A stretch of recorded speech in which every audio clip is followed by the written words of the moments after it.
దేవుని పరిశుద్ధ నామానికి మహిమ కలుగునుగాక. ఆమేన్. ఈ ప్రాంతంలో ఉన్న మీ అందరికీ మరొకసారి ప్రభువు నామమున శుభములు వందనములు తెలియజేస్తున్నాను. దేవుడు మిమ్మల్ని మీ కుటుంబాలను మనస్ఫూర్తిగా దీవించాలని నేను ఎంతగానో ఆశిస్తున్నాను. అందుకే మీ అందరికీ దేవుని దీవెనలు, ఆశీర్వాదాలు కావాలని, మీరు పొందుకోవాలని సదుద్దేశంతోనే ఈ సువార్త కూడికను మీ ప్రాంతంలో ఏర్పాటు చేయటం జరిగింది. ప్రభునందు ప్రియులారా, మరి దేవుని యొక్క వాక్యంలోనికి వెళ్ళే ముందుగా చిన్న మాట ప్రార్థన చేసుకొని దేవుని యొక్క వాక్యాన్ని కొద్ది నిమిషాలు మనం చాలా జాగ్రత్తగా విందాం. ప్రతి ఒక్కరూ అర్థం చేసుకోవడానికి ప్రయత్నించవలసిందిగా ప్రేమతో మనవి చేస్తున్నాను. దయచేసి అలానే ప్రార్థనలో ఉండండి. చిన్న మాట ప్రార్థన చేసుకుందాం.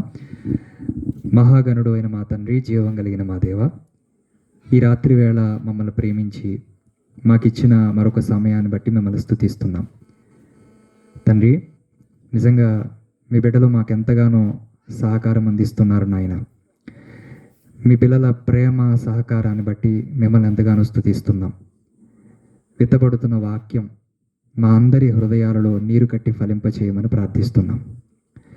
పొలంలో విత్తనాలు చల్లినప్పుడు ఎలాగైతే అవి ఎదిగి ఫలిస్తాయో, అలాగే మీ మాటలతో కూడిన మీ వాక్యాన్ని విత్తనాలుగా మీ ప్రజల హృదయాలలో చల్లే ప్రయత్నం చేస్తూ ఉంటుండగా ప్రతి ఒక్కరి హృదయం అనే నేలలో ఆ విత్తనాలు ఫలించబడుటకు, ఎదుగుటకు సహాయం చేయమని ప్రార్థిస్తూ జరుగుతున్న ఈ సువార్త కూడిక ద్వారా మీరే మహిమ, ఘనత, ప్రభావాలు పొందుకోమని, ఈ కార్యక్రమంలో ఇప్పటి వరకు మీరు మాకు తోడుగా ఉండి చేసిన సహాయాన్ని బట్టి మిమ్మల్ని స్తుతిస్తూ ఈ సమయంలో కూడా మీ కృపను, మీ సహాయాన్ని కోరుకుంటున్నాం.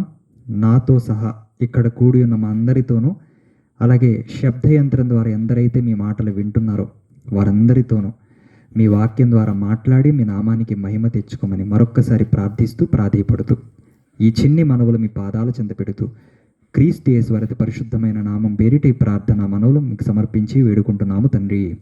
Amen, amen. ప్రభునందు ప్రియులారా, మరి ఈ రోజున ఒక మంచి సందేశాన్ని మీతో పంచుకోవాలని నేను ఆశపడుతున్నాను. కనుక చాలా జాగ్రత్తగా వినవలసిందిగా ప్రేమతో మనవి చేస్తున్నాను. ఇక్కడున్న మనందరం, అంటే నేను, మీరు ఒకే ఊరికి చెందిన వారం కాకపోవచ్చు, ఒకే ప్రాంతానికి చెందిన వారం కాకపోవచ్చు, కానీ భాషను బట్టి మనం అందరం ఒక్కటే. మన భాష తెలుగు భాష, అంటే దాని అర్థం మనందరం కూడా తెలుగు వాళ్ళమే. అయితే తెలుగు వాళ్ళమైనప్పటికీ మనం ప్రాంతాన్ని బట్టి, కులాలను బట్టి, మతాలను బట్టి మనం విడిపోవటం జరిగింది. అయితే దేవుడు మనల్ని మనుషులుగా చేశాడు తప్ప, మరి వీళ్ళు పలానా కులంలో పుట్టాలి, వీళ్ళు పలానా మతంలో పుట్టాలి, వీళ్ళు పలానా చోట పుట్టాలి అనే ఉద్దేశంతో దేవుడు ఏ ఒక్కరిని కలిగించలేదు. దేవునికి కులాలు, మతాలు, ప్రాంతాలు, దేశాలు అనేవి ఏముండవు. ఆయన మనుషుల పట్ల ఒక చక్కటి ఆలోచనను కలిగి ఉన్నాడు. దానికంటే ముందు మరి మేధావులు, శాస్త్రవేత్తలు చెప్పినటువంటి మాట, సూర్యుడిని మనం నేరుగా చూడలేం, కానీ సూర్యుడు లేకుండా మనం దేన్ని చూడలేం. ఎంత బాగుందో చూడండి అన్నమాట. సూర్యుడిని ఎవ్వరు చూడలేరు, ఏ మనిషి చూడలేడు. భూమి మీద ఉన్న, అది ఏ దేశంలో ఉన్న వ్యక్తి అయినా సరే సూర్యుడిని నేరుగా చూడలేరు. కానీ అదే సూర్యుడు లేకుండా మనం దేన్ని చూడలేము. నిజంగా ఎంత గొప్ప మాట ఆలోచించండి. ఇప్పుడు ఇదే మాటను తీసుకొని ఒక దైవ సేవకుడు చెప్పిన మాట ఏంటంటే, దేవుడు లేడు అని బ్రతుకుతున్నటువంటి నాస్తిక వర్గం ఎవరైతే ఉన్నారో, దేవుడు లేడని బాహాటంగా ప్రజలకు ప్రకటిస్తున్నారో వాళ్ళందరికీ సమాధానం కలిగించే విధంగా ఒక బైబిల్ కలిగిన ఒక క్రైస్తవ సేవకుడు, ఒక దైవజనుడు చెప్పినటువంటి మాట, దేవుణ్ణి కూడా మనం నేరుగా చూడలేము, దేవుణ్ణి ప్రపంచంలో ఏ మనిషి చూడలేడు, ప్రత్యక్షంగా దేవుణ్ణి ఎవరు చూడలేరు. కానీ ఆ దేవుడు లేకుండా ఈ ప్రకృతినైనా, ఆ దేవుడు లేకుండా ఈ మనుషులనైనా మనం అస్సలు ఊహించలేము అనే మాట చెప్పాడు. అంటే దేవుడు లేకుండా మనం ఎవ్వరిని కూడా ఊహించుకోలేము. దేవుడు లేకుండా ఈ ప్రకృతి రాలేదు, దేవుడు లేకుండా మనం రాలేదు. మన పుట్టుకకు మూలం ఈ ప్రకృతికి లేదా ఈ సృష్టికి మూలం దేవుడు అనే విషయాన్ని మనం గుర్తుపెట్టుకోవాలి. అయితే ఆ దేవుడు మరి పరలోకమందున్నాడు. ఇది బైబిల్ చెప్తున్నటువంటి విషయం. అంతేకాదు ఆ దేవుడు మనకు తండ్రి అనే మాట బైబిల్లో మనకు కనిపిస్తుంది.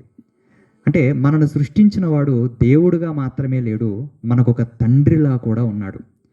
దేవుణ్ణి దేవునిగా కాక కొద్దిసేపు ఆ దేవుణ్ణి తండ్రిలా మనం చూడగలిగితే ఆ దేవుని ప్రేమ ఏంటో మనకి స్పష్టంగా అర్థమవుతుంది.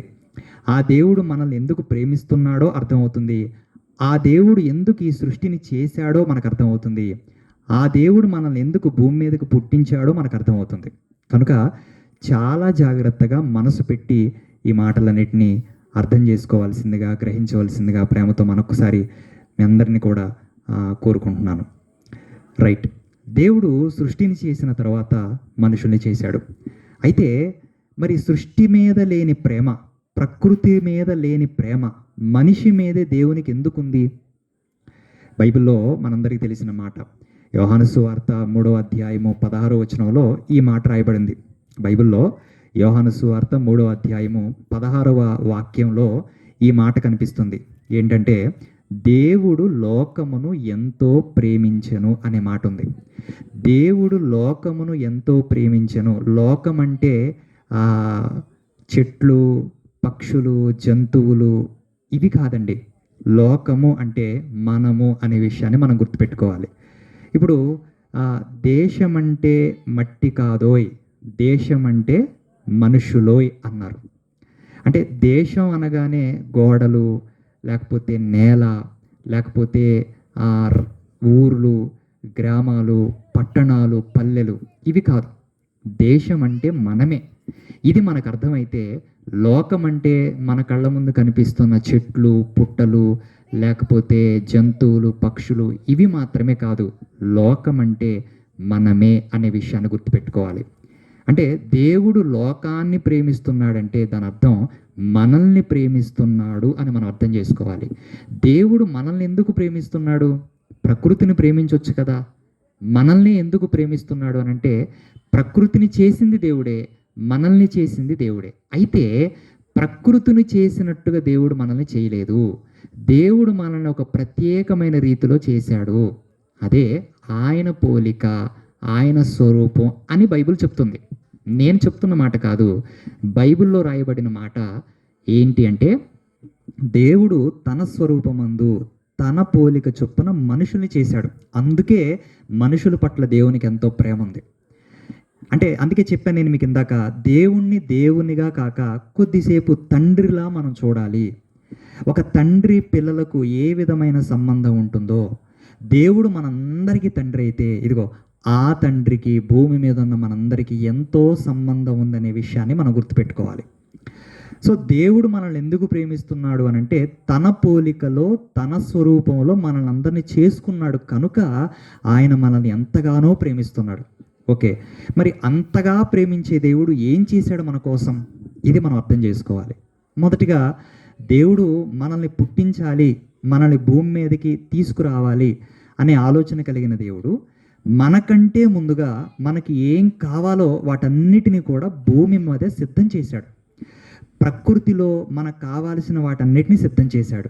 నేల సిద్ధం చేశాడు, మరి ఆకాశాన్ని సిద్ధం చేసి ఆకాశం నుండి వర్షం పడే విధంగా దేవుడు మరి ఆకాశాన్ని సిద్ధం చేశాడు. తర్వాత నేల మీద ఇదిగో ఎన్నో జంతువులను, పక్షులను, కీటకాలను, సముద్రంలో ఇదే చేపలను సృష్టించాడు. ఇది మనందరికీ తెలుసు. అంతేకాదు మనకి కావాలని మనకు ఇష్టమైన వాటన్నిటినీ కూడా ప్రకృతిలో చేశాడు, ప్రకృతిలో పుట్టించాడు. ఈరోజు మన దేహంలో నాలుక ఎంతండి? బెత్తెడ అంటారు. బెత్తెడు నాలుక. ఈ బెత్తెడు నాలుకకి ఎన్ని రుచులు ఉన్నాయి? ఒకటి కాదు, రెండు కాదు. నిజంగా మన పండుగలలో నిజంగా మన తెలుగు వాళ్ళ పండుగలలో గొప్ప పండుగ ఉగాది పండుగ. ఉగాది పండుగ రోజున ఏం చేస్తారు అని అంటే, ఆ రోజున ఉగాది పచ్చడి చేసుకుంటారు. ఉగాది రోజున నిజంగా 6 రకాల రుచులతో, అంతే కదండి, 6 కదండి, 6 రుచులతో కూడినటువంటి పానకం, పాయసం తయారు చేస్తారనమాట. చాలా అద్భుతంగా ఉంటుంది. ఆ రోజున తీపి, చేదు, పులుపు, వగరు, కారం, ఇదిగో వగైరా ఇవన్నిటిని కూడా వాళ్ళు చేస్తారనమాట. ఆ రోజు చాలా అద్భుతంగా ఉంటుంది. చిన్నప్పుడు మేము కూడా ఉగాది పండుగ రోజున ఆ 6 రకాల రుచులను ఆస్వాదిస్తాం. అంటే ఒక బెత్తెడు నాలుకకి తీపి ఒక్కటే సరిపోదా? కారం ఒకటే సరిపోదా? పులుపు ఒకటే సరిపోదా? అంటే కాదు. ఇదిగో బెత్తెడు నాలుకకు ఈ రుచులన్నీ కావాలి. బెత్తెడు నాలుకకు ఇదిగో ఈ ఈ లోకంలో ఈ పదార్థాలు ఏవైతే ఉన్నాయో ఇవన్నీ కావాలి. ఇవి కావాలని దేవుడికి బాగా తెలుసు కనుక దేవుడు వీటన్నిటినీ చేశాడు. ఈరోజు ఆ పండ్లు చూస్తే ఎన్ని పండ్లు ఉన్నాయి చూడండి, ఒక్క పండే లేదు. ఎన్ని పండ్లు ఉన్నాయి? జాంకాయలు, అరటిపళ్ళు, మామిడి పండ్లు. మామిడి పళ్ళు ఇష్టం లేని వాళ్ళు ఎవరైనా ఉంటారా? నిజంగా షుగర్ వ్యాధితో బాధపడుతున్న వారు పాపం మామిడి పండ్లు తినలేని పరిస్థితి. వాళ్ళ ఒంట్లో షుగర్ ఉంది కాబట్టి తినలేని పరిస్థితి, బాధ. జాంకాయలు, అరటిపండ్లు, మామిడి పండ్లు, మరి యాపిల్ పండ్లు, దానిమ్మ పండ్లు, ఎన్ని రకాల పండ్లు ఉన్నాయి. ఇవన్నీ మనకేనా? మనకే. తర్వాత కూరగాయలు. ఒక కూరగాయని చేస్తే సరిపోయేది కదండి, వంకాయని చేస్తే సరిపోయేది కదా. దేవుడు ఎన్ని రకాల కూరగాయలు చేశాడో చూడండి. తర్వాత ఇప్పుడు ధాన్యం అంటే ఈ నేల మీద మొక్కజొన్నలు, మరి సజ్జలు, కొర్రలు, బియ్యము, అంటే అందులో రకాలు. ఒక పంట పండే విధంగా నేలకి దేవుడు ఆజ్ఞాపించవచ్చు కదా. ఇన్ని రకాల పంటలు పండటానికి దేవుడు ఎందుకు నేలను చేశాడు అంటే, మనకు కావాలి, మనం తినాలి, మనం తాగాలి, మనం తృప్తి పొందాలి, మనం సంతోషంగా ఉండాలి, మనం ఆనందంగా ఉండాలి అనే సదుద్దేశంతో దేవుడు ప్రకృతిని చేశాడు. దేవుడు మనకంటే ముందుగా మనకు కావాల్సిన వాటన్నిటిని సిద్ధం చేశాడు. ఇందాక నేను ప్రారంభంలో చెప్పాను, దేవుణ్ణి దేవునిగా మాత్రమే చూడకండి, దేవుణ్ణి తండ్రిగా చూడమని బైబిల్ చెప్తుంది. అందుకే యేసుక్రీస్తు వారి ఈ లోకానికి వచ్చి మీరు ప్రార్థన చేసేటప్పుడు పరలోకమందున్న మా తండ్రి అని ప్రార్థించమన్నాడు. అంటే తండ్రి అని పిలవమన్నాడు. మనకి దేవునికి ఉన్న సంబంధం తండ్రి పిల్లల లాంటి సంబంధం కనుక దేవుడు మనకి తండ్రి అవుతాడు. కాబట్టి ఆ తండ్రి పట్ల మనం ఎలాంటి ఆలోచన కలిగి ఉండాలో మనం ముందుగానే తెలుసుకోవాలి. సో ఆ తండ్రి మనల్ని ప్రేమించి మనకు కావాల్సిన వాటన్నిటిని కూడా ప్రకృతిలో సిద్ధం చేసి పెట్టాడు. ఎలాగైతే వివాహమైన నూతనంగా వివాహమైన దంపతులు ఎవరైతే ఉన్నారో వాళ్ళు ఎలాగైతే వివాహం చేసుకున్న తర్వాత మరి పిల్లలు పుడుతున్నారు, లేదా భార్య గర్భంతో ఉందని తెలిసినప్పుడు పిల్లలు పుడుతున్నారు, ఆడబిడ్డో మగబిడ్డో తెలియదు, మొత్తానికి గర్భంలో ఉంటుంది కాబట్టి.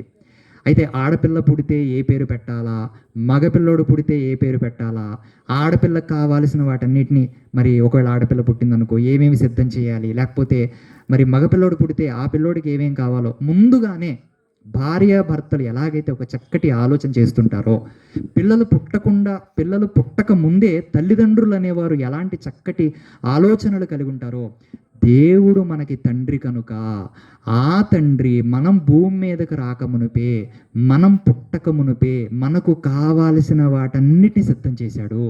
ఎందుకు ఆయనకి ఇంత ప్రేమ అంటే, ఆయన మనల్ని తన పోలికలో తన స్వరూపంలో చేసుకున్నాడు కాబట్టి మనమంటే ఆయనకి పిచ్చి ప్రేమ అండి, మనమంటే దేవునికి ఎంతో ఇష్టం అండి. అందుకే దేవుడు ప్రేమించి ఏం చేశాడు అని అంటే, ఇదిగో మన కొరకు ప్రకృతిని చేశాడు, మన కొరకు ఈ జగత్తును సృష్టించాడు, మన కొరకు ఆ పరమాత్ముడు ఈ సృష్టిని సృష్టించాడు. ఇది మనకు అర్థమైతే, అంతేకాదు దేవుడు మనల్ని ప్రేమించి ఏం చేశాడంటే, ఇదిగో తన కుమారుడైన యేసుక్రీస్తును ఈ లోకానికి పంపించాడు. ఇది కూడా మనందరూ తెలుసుకోవాలి. దేవుడు మనల్ని ప్రేమించి ఏం చేశాడో మొదటి విషయం నేను మీకు చెప్పాను. మన కొరకు ప్రకృతిని చేశాడు, మనకు కావాల్సిన వాటన్నిటిని ముందుగానే ప్రకృతిలో సిద్ధం చేసి ఆ తర్వాత మనల్ని చేశాడు. ఇది ఆయన ప్రేమ. 2, దేవుడు మనల్ని ఎందుకు ప్రేమిస్తున్నాడు అనంటే, మనల్ని ప్రేమించి దేవుడు ఏం చేశాడు అనంటే, రెండో విషయం, తన కుమారుడైన యేసుక్రీస్తును ఈ లోకానికి పంపించాడు. యేసు ప్రభువును ఈ లోకానికి పంపించాడు, మానవునిగా పంపించాడు. నిజంగా దేవుడు మానవుడిగా భూమి మీదకి రావడం అనేది ఎంతగానో ఆశ్చర్యకరమైన విషయం అని చెప్పాలి. ఒక ప్రధానమంత్రి మన వీధిలోకి నడుచుకుంటూ వస్తుంటే ఎంత గొప్ప ఆశ్చర్యాన్ని కలిగిస్తుందో, మన ముఖ్యమంత్రి గారు మన ఇంటిలోకి వచ్చి మనతో పాటు కలిసి భోజనం చేయడం అనేది ఎంతగా ఆశ్చర్యాన్ని కలిగిస్తుందో, పరలోకంలో ఉన్న దేవుడు మనిషి ఆకారాన్ని ధరించుకోవడం అనేది అంతకంటే ఎక్కువ ఆశ్చర్యాన్ని కలిగించక మానదు. దేవుడు ఎందుకు యేసుక్రీస్తుని లోకానికి పంపించాడు? దీని గురించి నేను మీకు వివరణ ఇచ్చి నా సందేశాన్ని ముగిస్తాను. చాలా జాగ్రత్తగా వినండి. యేసుక్రీస్తు వారిని దేవుడు ఎందుకు ఈ లోకానికి పంపించాడంటే, మొదట దేవుడు తన పోలికలో తన స్వరూపంలో సృజించుకున్న తర్వాత, మనల్ని చేసుకున్న తర్వాత, మనం తెలుసో తెలియకో కొన్ని కావాలనో మనకు నచ్చి మనకి ఇష్టమయ్యి కొన్ని చెయ్యకూడని కార్యక్రమాలు చేశాం. కొన్ని చెయ్యకూడని తప్పులు మనం చేసుకుంటూ వచ్చాం. చెయ్యకూడని పాపాలు మన జీవితంలో మనం జరిగిస్తూ వచ్చాం. అంటే ఎలా? దేవుని ఆజ్ఞను అతిక్రమించడం మన జీవితాల్లో జరిగింది. మనం దేవుని ఆజ్ఞలు మన జీవితంలో అతిక్రమిస్తూ వచ్చాం. మరి దేవుడు తండ్రిగా మాత్రమే కాదు, దేవుడు దేవునిగా కూడా ఉన్నాడు. దేవుడు అంటే ఎవరు? సర్వాధికారం కలిగిన వాడు. దేవుడు అంటే ఎవరు? ఆయన లోకాలను సృష్టించినటువంటి సృష్టికర్త. ఆయన మనల్ని చేసిన తర్వాత మనల్ని ఒక ఉద్దేశంతో, మనల్ని ఒక సంకల్పంతో, మనల్ని ఒక ప్రణాళికతో భూమి మీదకి తీసుకొచ్చాడు. మరి ఆయన మనకి తండ్రిగా మాత్రమే కాదు, దేవునిగా కూడా ఉన్నాడు. దేవుడు దేవునిగా మాత్రమే కాదు, తండ్రిగా కూడా ఉన్నాడు. ఈ రెండింటిని మనం బ్యాలెన్స్డ్గా అర్థం చేసుకోవాలి. దేవుడు దేవునిగా ఉన్నాడు, మరి అలాగే తండ్రిగా కూడా ఉన్నాడు. తండ్రి ఎప్పుడు? మనం ఆయన మాట వింటే. దేవుడు ఎప్పుడు? మనం ఆయన మాట వినకపోతే. ఇది మనం అర్థం చేసుకోవాలి. క్లియరా? ఇప్పుడు మన ఇంట్లో కూడా తండ్రులు ఒక్కొక్కసారి బయట వాళ్ళలా కనిపిస్తారు, పోలీసు వాళ్ళలా కనిపిస్తారు. పిల్లలు తప్పు చేశారనుకోండి, వెంటనే తండ్రి కోపంతో రగిలిపోయి మరి ప్యాంటుకున్న బెల్ట్ తీసేసి భయంకరంగా కొడతాడు, భయంకరంగా తిడతాడనమాట, దండిస్తాడు. అలా దండిస్తున్నప్పుడు నాన్న ఎలా కనపడతాడంటే ఒక పోలీసు వాళ్ళలా కనిపిస్తాడు. నాన్నలా కనిపించడు. ఆ సమయంలో నాన్న ఎలా కనిపిస్తాడు? ఒక భయంకరమైన వ్యక్తిలా కనిపిస్తాడు. ఏమండి? ప్రేమ చూపించేటప్పుడు ఎలా ఉంటాడు? నాన్న, ఇదిగో మా నాన్నకు మించిన వాళ్ళు ఎవరు లేరు, మా నాన్న హీరో. ప్రేమ చూపించేటప్పుడు దేవుడు కూడా, దేవుడు దేవునిగా మాత్రమే కాదు తండ్రిగా ఉన్నాడు. దేవుడు తండ్రిగా మాత్రమే కాదు, దేవుడు దేవుడుగా కూడా ఉన్నాడు. ఇది మనం గుర్తుపెట్టుకోవాలి. ఆ దేవుడు మనకు కొన్ని ఆజ్ఞలు ఇచ్చాడు. ఆ దేవుడు మనకు కొన్ని విధులు ఇచ్చాడు. వాటి ప్రకారంగా మనం నడుచుకుంటే, వాటి ప్రకారంగా మనం జీవిస్తే అప్పుడు మనం పాపం లేని వారం అవుతాం. అయితే మన జీవితంలో మనం పుట్టింది మొదలుకొని చనిపోయేంత వరకు మనం ఎన్నో భయంకరమైన పనులు, ఎన్నో పాపపు కార్యాలు మన జీవితాల్లో జరిగిస్తున్నాము. కొన్ని తెలిసి జరిగిస్తున్నాము, కొన్ని తెలియక మనం జరిగిస్తున్నాము, కొన్ని కావాలనే చేస్తుంటాము, ఇంకొన్ని ఏముందులే అని మనం లైట్ తీసుకొని కొన్ని తప్పులు, కొన్ని పాపాలు మనం చేసేస్తుంటాం. అంటే తప్పులు పాపాలంటే అబద్ధం కూడా ఆడకూడదా అండి అని అనొచ్చు. అబద్ధం కూడా ఆడటం దేవుడికి ఇష్టం లేదండి. ఎందుకు? దేవుడు పరిశుద్ధుడు కాబట్టి, దేవుడు న్యాయవంతుడు కాబట్టి, దేవుడు నీతిమంతుడు కాబట్టి. ఆ నీతిమంతుడైన దేవుడికి పాపం అంటే నచ్చదు. పాపం ఎంత మాత్రం కూడా దేవుడు సహించలేడు. పాపాన్ని చూస్తూ ఉండే దేవుడు కాడాయన, పాపాన్ని చూసి తట్టుకునే దేవుడు కాడాయన. ఎందుకంటే అంత పరిశుద్ధమైన దేవుడు అనమాట ఈ బైబిల్లో ఉన్న దేవుడు, నేను ప్రకటిస్తున్నటువంటి దేవుడు. ఆ దేవుడు మరి మనుషులైన మనం చేసిన పాపాలను బట్టి, తప్పులను బట్టి మరి శిక్షించాలని, ఎలాగైనా అంటే శిక్షించాలని? మనుషుల్ని శిక్షించాలని కాదు, మనిషిలో ఉన్న పాపాన్ని శిక్షించాలని. బాగా వినండి. మనందరికి తెలిసిన పదం దుష్ట శిక్షణ, శిష్ట రక్షణ అంటారు. అంటే దుష్టుల్ని శిక్షించాలి, నీతిమంతుల్ని రక్షించాలి, పాపుల్ని శిక్షించాలి, లేకపోతే మంచి వాళ్ళని క్షమించాలి, లేదా మంచి వాళ్ళని ప్రేమించాలి. ఇనేది ఈ నానుడు మనందరికి తెలిసినటువంటి మాట. అయితే దుష్టులందరినీ శిక్షించుకుంటూ పోతే భూమి మీద మనిషి అనేవాడే మిగలడు. అర్థమవుతుంది కదండి? ఎందుకంటే పాపం చేయని వాడు ఎవ్వడు లేడంట. బైబిల్లో రాయబడిన మాట, ఏ భేదం లేదు. అంటే పలానా కులమని లేదు, పలానా మతం అని లేదు, పలానా దేశం అని లేదు, పలానా వయసు అని లేదు. ఈరోజు చూడండి చిన్నపిల్లలు ఎలా మారిపోయారండి. ఇందాక మరి మొదటి వర్తమానంలో సోదరులు చెప్పారు, పిల్లలు సరైన రీతిలో పెరగకపోవటం వలన, పిల్లలు చిన్ననాటి నుండే దేవునిలో తల్లిదండ్రులు పెంచకపోవటం వలన ఈరోజు పిల్లలు నిజంగా అబద్ధాలు ఆడటం, బూతులు మాట్లాడటం, ఏమంటే దొంగతనాలు చేయడం, గోడలు దూకి పారిపోవడం, ఇంట్లో నుంచి అలిగి వెళ్ళిపోవడం, ఇలాంటివి జరుగుతున్నాయా లేవా? ప్రతి ఒక్కరి ఇంట్లో, ప్రతి ఒక్కరి కుటుంబాల్లో. ఎంత బాధాకరం ఆలోచించండి, ఎంత దుఃఖకరం ఆలోచించండి ప్రియులారా. నిజంగా అందరి జీవితాల్లో, అందరి కుటుంబాల్లో ఇలాంటి సంఘటనలే చోటు చేసుకున్నాయి. ఇవి మనం అర్థం చేసుకోవడానికి ప్రయత్నం చేయాలి. అంటే తెలుసో తెలియకో వయస్సు భేదము లేకుండా, లింగ భేదము లేకుండా, స్త్రీలని లేదు, పురుషులని లేదు, పిల్లలని లేదు, పెద్దలని లేదు, ఏ భేదము లేదు, అందరూ కూడా పాపం చేస్తున్నారు అనేది బైబిల్లో రాయబడినటువంటి మాట. సో అందరూ పాపం చేస్తే మరి అందరూ మరి దేవునికి దూరం అయిపోతారు కదండి. ఎందుకు దేవుని దూరం అయిపోతారు? దేవుడికి పాపం అంటే నచ్చదు కదా, దేవుడు పాపాన్ని అసహించుకుంటాడు కదా. మరి పాపాన్ని అసహించుకుంటున్నప్పుడు, దేవుడు పాపాన్ని చూడలేనప్పుడు, మరి దేవుడికి నచ్చనిది మనం చేస్తున్నప్పుడు మరి దేవుడి దగ్గరికి మనం వెళ్ళగలమా? దేవుణ్ణి మనం కలుసుకోగలమా? దేవునితో మనం మాట్లాడగలమా? దేవునితో మనకున్న సంబంధాన్ని మనం పాపం చేసి మనం తుంచేసుకుంటున్నాం, పాపము చేసి మనం పోగొట్టుకుంటున్నాం. అందుకే ఏ భేదం లేదు, అందరూ పాపం చేస్తున్నారు. కాబట్టి ఇప్పుడు అందరూ పాపులైపోయారు. జన్మతః కర్మతః అందరూ కూడా పాపులుగా మారిపోవడాన్ని బట్టి, పాపులైపోవడాన్ని బట్టి ఇప్పుడు దేవుడికి మనం ఎంతో ప్రేమ, ఎలాగైనా మనల్ని రక్షించుకోవాలి, ఎలాగైనా మనల్ని కాపాడుకోవాలి అనే ప్రేమ తపన ఆయనకుంది. అందుకే దేవుడు మనల్ని ప్రేమించి ఏం చేశాడంటే యేసుక్రీస్తును ఈ లోకానికి మన కొరకు పంపించాడు. ఎందుకు మన కొరకు ఈ లోకానికి యేసుక్రీస్తు అనే దేవుణ్ణి, ఆ దేవుని కుమారుణ్ణి మన కొరకు పంపించాడంటే ఒకటే, మనలో ఉన్న పాపాన్ని శిక్షించడానికి, మనల్ని పరిశుద్ధులుగా నీతిమంతులుగా మార్చడానికి, తన యొద్దకు మనల్ని చేర్చుకోవడానికే యేసుక్రీస్తు అనే ఆయన్ని దేవుడి లోకానికి పంపించాడు. ఆయన ఎవరు? దైవ కుమారుడు. ఆయన ఎవరు? దేవుడు. ఇప్పుడు రాజుగారికి పుట్టారనుకోండి, రాజుగారి కుమారుడు ఏమవుతాడు? రాజకుమారుడే కదా. రాజుగారి కుమారుడిని ఏమంటున్నారు? రాజుగారిని మనం గౌరవిస్తాము, రాజకుమారుని మనం గౌరవిస్తాం, ప్రిన్స్ అంటారనమాట. రాజుగారిని కింగ్ అంటాము, రాజుగారి కుమారుని ఏమో ప్రిన్స్ అంటాం. ఇప్పుడు అలానే ఈయన ఎవరు? యేసుక్రీస్తు దేవుడు, దేవుని కుమారుడు.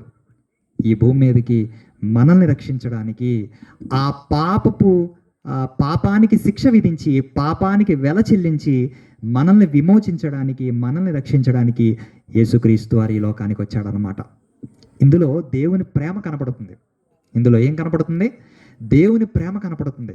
దేవుడు మొదటిగా మనల్ని ప్రేమించి సృష్టిని చేశాడన్నది ఎంత నిజమో, ఇదంతా మన కళ్ళ ముందు ఎలాగైతే కనిపిస్తుందో, దేవుడు మనల్ని ప్రేమించి మనలో ఉన్న పాపాన్ని ఎలాగైనా తీసేసి మనల్ని పరిశుద్ధులుగా, నిర్దోషులుగా మార్చాలని, నీతిమంతులుగా నిలబెట్టుకోవాలని బలమైన సంకల్పాన్ని కలిగి మరి దేవుడు మన కొరకు యేసుక్రీస్తు అని ఆయన్ని లోకానికి పంపించాడు.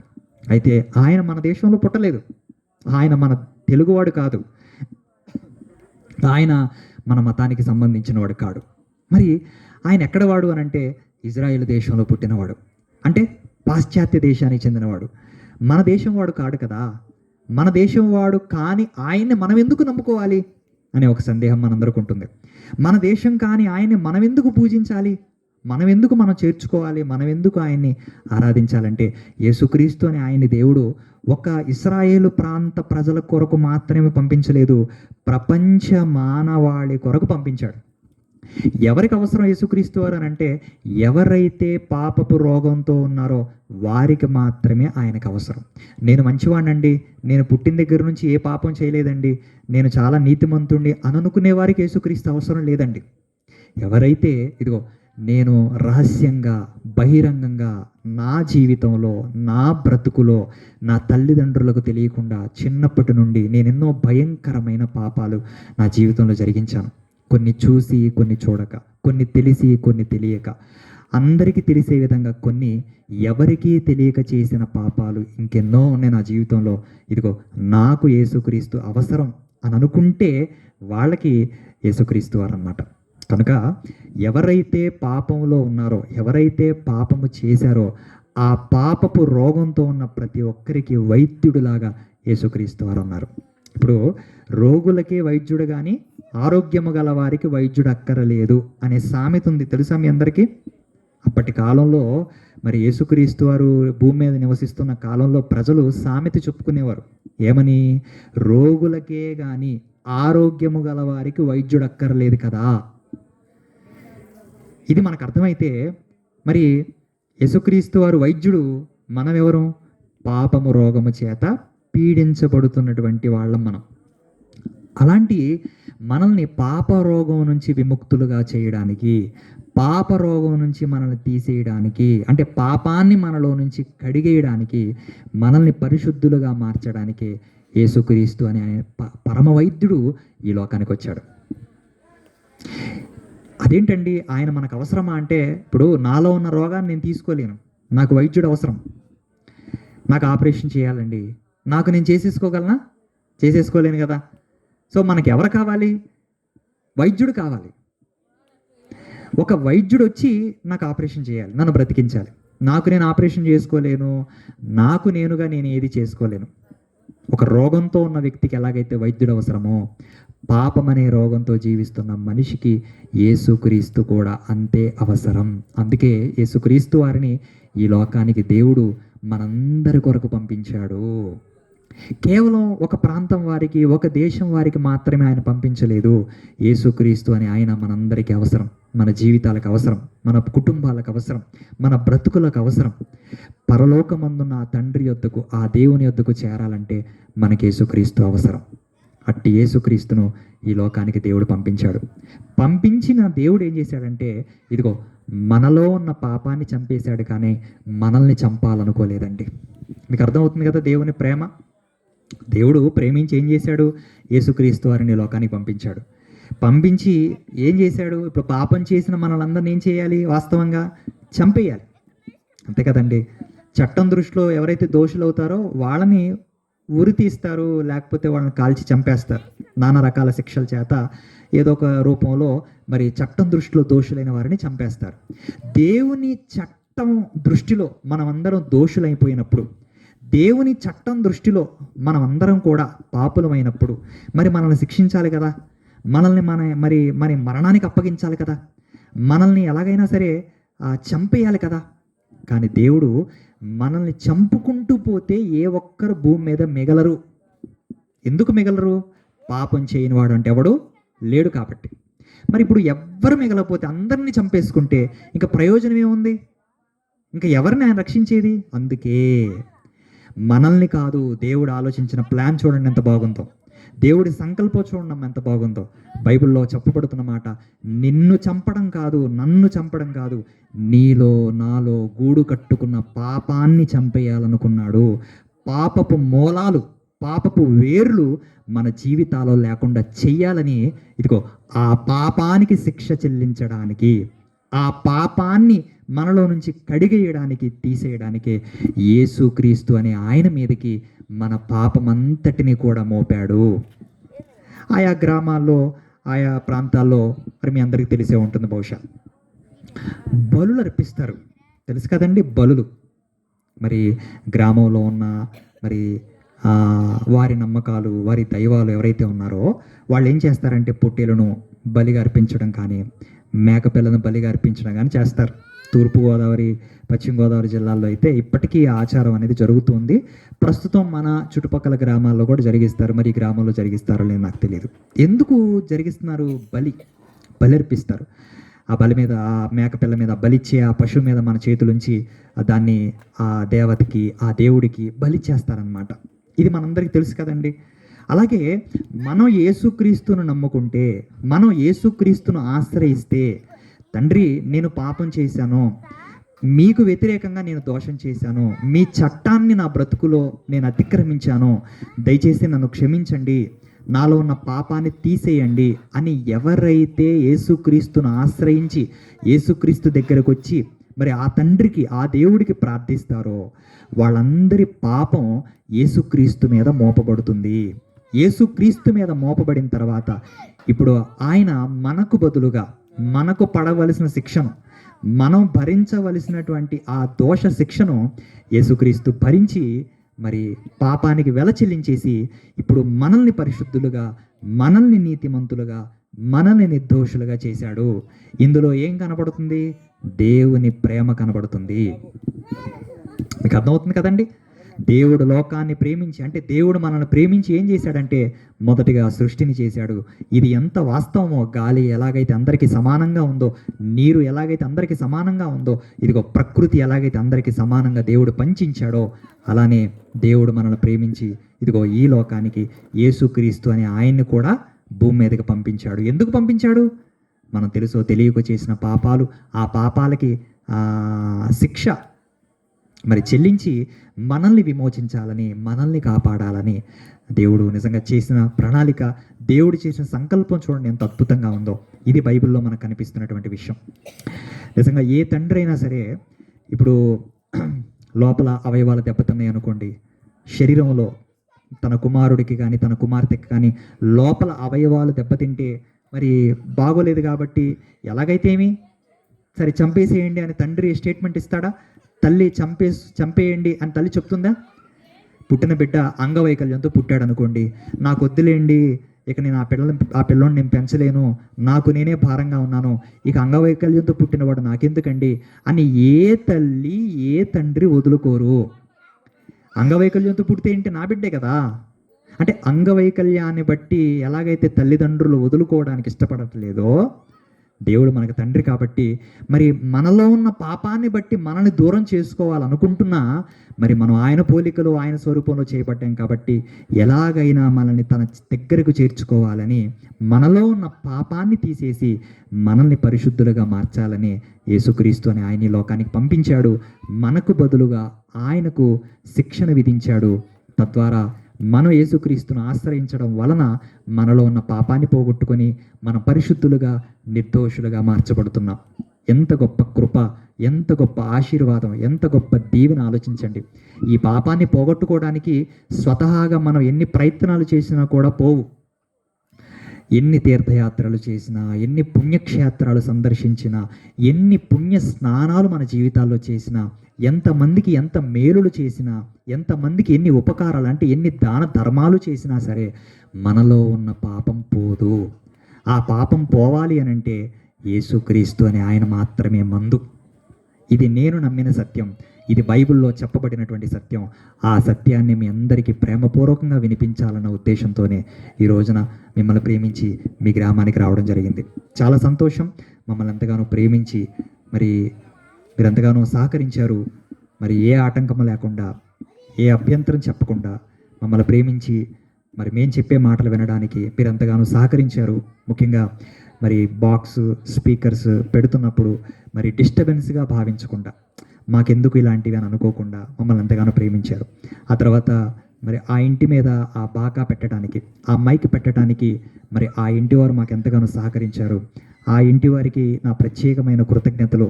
వారిని, వారి కుటుంబాన్ని దేవుడు చల్లగా కాపాడాలని, వారు దేవుడి దీవెనలతో, ఆశీర్వాదాలతో నింపబడాలని మనస్ఫూర్తిగా కోరుకుంటున్నాను. అలాగే మరి బత్తుల శ్రీను గారి యొక్క కుటుంబం దీవించబడాలని మనస్ఫూర్తిగా కోరుకుంటున్నాను.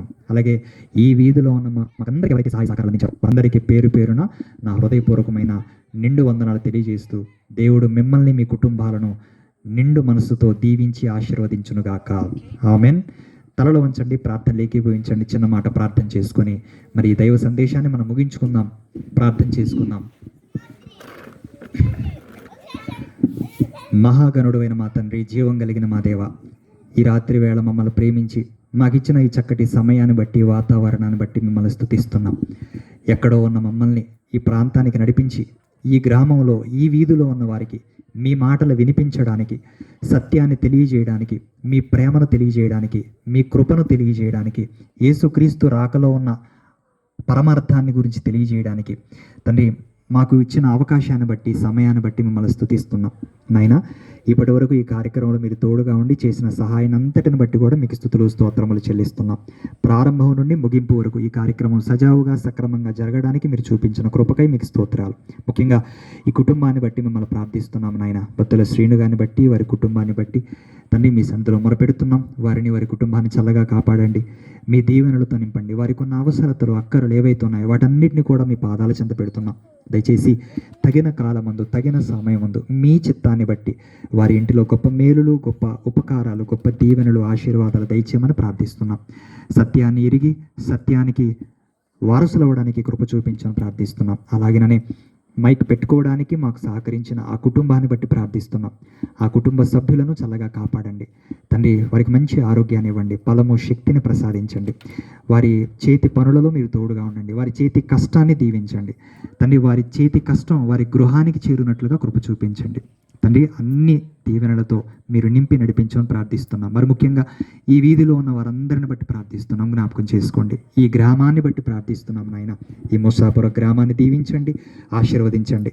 ఈ గ్రామానికి కావలసినటువంటి అవసరతలు, అక్కరలు ఏవైతే ఉన్నాయో వాటన్నిటిని కూడా నాయన అధికారుల ద్వారా మీరు అనుగ్రహించని ప్రార్థిస్తున్నాం. ఈ గ్రామానికి పెద్దలుగా ఎవరైతే ఉన్నారో, ఈ గ్రామానికి అధికారులుగా, నాయకులుగా ఎవరైతే ఉన్నారో వారిని, వారి కుటుంబాలను చల్లగా కాపాడండి. గ్రామాన్ని మరి సమానంగా చూడటానికి, గ్రామంలో ఉన్న సమస్యలు పరిష్కరించడానికి వారికి మంచి మనస్సును, జ్ఞానమును దయచేయమని ప్రార్థిస్తున్నాం. అలాగనే ఈ వీధిలో ఉన్న వారి కొరకు ప్రార్థిస్తున్నాం నాయన. మాకు ఎంతగానో సహకరించారు తండ్రి, మమ్మల్ని ఎంతగానో ప్రేమించారు. మరి ఈ రోజున ఈ కూడికను నిర్వహించడానికి మీ బిడ్డలు, ఈ ప్రాంత ప్రజలు మాకు సహకరించిన విధానాన్ని బట్టి మమ్మల్ని స్తుతిస్తూ వారిని, వారి కుటుంబాలను చల్లగా కాపాడమని ప్రార్థిస్తూ మీ దీవెనలతో, మీ ఆశీర్వాదాలతో నింపమని వేడుకుంటున్నాం. ఎవరికైతే ఏ అవసరాలు ఉన్నాయో, ఏ అక్కర్లు అయితే ఉన్నాయో తండ్రి, మీరు సమస్త మానవాళి హృదయాలు ఎరిగిన వారు నాయన. మనుషుల్ని మేము చూడటం తప్ప వారి హృదయంలో ఎలాంటి ఆలోచనలు ఉన్నాయో, వాళ్ళ హృదయంలో ఎంత భారం ఉందో మేమైతే చూడలేము. మనుషులుగా అది మా వలన కాదు. ఇదిగో అందరి హృదయాలు ఎరిగిన మా తండ్రి, మిమ్మల్ని ఆశ్రయిస్తున్నాము, మిమ్మల్ని ప్రార్థిస్తున్నాము. దయచేసి ఆ కుటుంబాల వాళ్ళని చల్లగా కాపాడండి. వారికి ఉన్న అవసరతల అక్కరలు తీర్చి సహాయం చేయండి. వారి హృదయంలో ఉన్న భారాన్ని తొలగించండి. మరి ముఖ్యంగా నాయన వారి పాపమనే ఆ రోగాన్ని తొలగించి నాయన పరిశుద్ధులుగా, నీతిమంతులుగా, నిర్దోషులుగా ప్రతి ఒక్కరిని తీర్చిదిద్దమని ప్రార్థిస్తున్నాం. ఈ మాటలను బట్టి యేసుక్రీస్తును స్వరక్షకునిగా అంగీకరించిన ఆయన మీ చెంతకు చేరి ప్రార్థించే మనస్సును ప్రతి ఒక్కరికి దయచేయమని, మీరిచ్చే ఆ గొప్ప ఉచితమైన రక్షణను పొందుకునే గొప్ప భాగ్యాన్ని, కృపను ప్రతి ఒక్కరికి దయచేయమని ప్రార్థిస్తూ, ప్రాధేయపడుతూ, చిన్న బిడ్డల మొదలుకొని పెద్దల వరకు ప్రతి ఒక్కరిని కూడా మీ చేతులకు అప్పగిస్తూ, మీ కృపగలిగిన హస్తాలతో ప్రతి ఒక్కరిని పేరు పేరున కాపాడి దీవించి ఆశీర్వదించమని, ఈ రాత్రికాలపు దీవెనలతో నింపమని, ముఖ్యంగా మాకు పరిచర్యలు ఎంతగానో సహకరిస్తున్న కృపాబాబుగాని బట్టి ప్రార్థిస్తున్నాం. వారిని తండ్రి, వారి పరిచర్యను జ్ఞాపకం చేసుకుని దీవించమని వేడుకుంటూ, తిరిగి వెళుతుండగా మాకు ఎంతో క్షేమాన్ని దయచేయమని, మీ చిత్తమైతే మరొక మారు ఈ రీతిగా ఈ ప్రాంతానికి వచ్చి మీ మాటలు ప్రకటించే అవకాశాన్ని మాకు దయచేయమని, అప్పటి వరకు మీ కృప కలిగిన స్థలకై మమ్మల్ని, అలాగే ఈ ప్రాంత వాసులను, ఈ గ్రామస్తులను మీకు అప్పగించుకుంటూ మీ దీవెనలతో నింపమని మరొకసారి వేడుకుంటూ, ఈ చిన్ని మనవులు మీ పాదాల చెంత పెడుతూ యేసుక్రీస్తు వారి నామమున ఈ ప్రార్థన అడిగి వేడుకుంటున్నాము తండ్రి, ఆమెన్. తండ్రి అయిన దేవుని ప్రేమ, కుమారుడైన యేసుక్రీస్తు వారి దివ్య కృప, పరిశుద్ధాత్మ దేవుని యొక్క అన్యోన్యాత్మీ సహవాసము ఈ కూడికలో పాల్గొన్న మనందరికీ, లోకంలో ఉన్న సకల పరిశుద్ధులకును, ఈ కార్యక్రమాన్ని నిర్వహించడానికి మరి ఉన్న కుటుంబానికి, అలాగనే కృపాబాబు గారికి, వారి పరిచర్య అంతటికి, ఈ వీధిలో ఉన్న ప్రాంతవాసులందరికీ సదాకాలము తోడై ఉండి శాంతి సమాధానాలతో, ఆయుర ఆరోగ్యాలతో, జ్ఞాన వివేకాలతో నింపి నడిపించి ఆశీర్వదించి ఫలింపజేయును కాక. Amen, amen, amen. అందరికీ